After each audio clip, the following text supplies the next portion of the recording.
సూక్ష్మకళా ప్రపంచంలో అద్భుతాలు సృష్టిస్తున్న అనకాపల్లి జిల్లాకు చెందిన యువ ప్రతిభావంతుడు డాక్టర్ గట్టెం వెంకటేష్ తన కళా నైపుణ్యంతో మరోసారి అందరి దృష్టిని ఆకర్షించారు.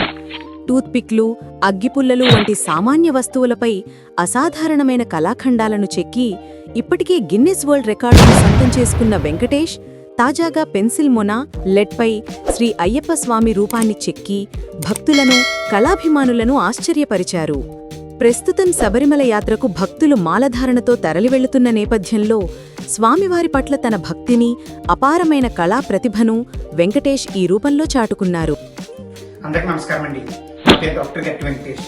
నేను ఒక సుష్మా కళాకారిని మరియు Guinness book of world record holder.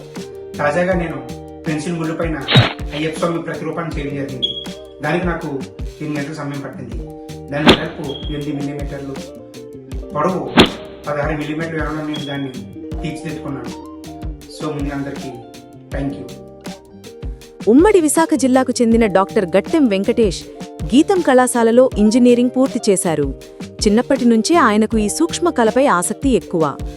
ఈయన సృజనాత్మక ఆలోచనలు, అద్భుతమైన చేతి నైపుణ్యం ప్రపంచ స్థాయికి చేరుకున్నాయి.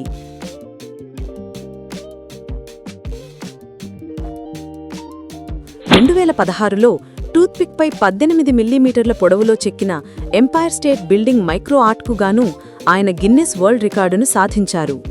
పెన్సిల్ లెడ్పై మహాశివుడి రూపం, పట్టాలపై నడుస్తున్న రైలు, అమెరికా వైట్ హౌస్ ఆకారం వంటివి వెంకటేష్ సృజనాత్మకతకు నిదర్శనాలుగా నిలిచాయి. ప్రతి ఈవెంట్కు ప్రత్యేకంగా డిజైన్ చేయడం ఆయనకు హాబీగా మారింది. ఈ అద్భుత కళతో ఇప్పటివరకు 100కు పైగా అవార్డులు గెలుచుకున్నారు. ఇంతటి అసాధారణమైన ప్రతిభ, దేశానికి గర్వకారణంగా నిలుస్తున్న ఈ సూక్ష్మ కళాకారుడు డాక్టర్ గట్టెం వెంకటేష్ను భారత ప్రభుత్వం గుర్తించి అత్యున్నత పురస్కారమైన పద్మశ్రీ అవార్డుతో సత్కరించాలని తేజ మీడియా మనస్ఫూర్తిగా కోరుకుంటోంది.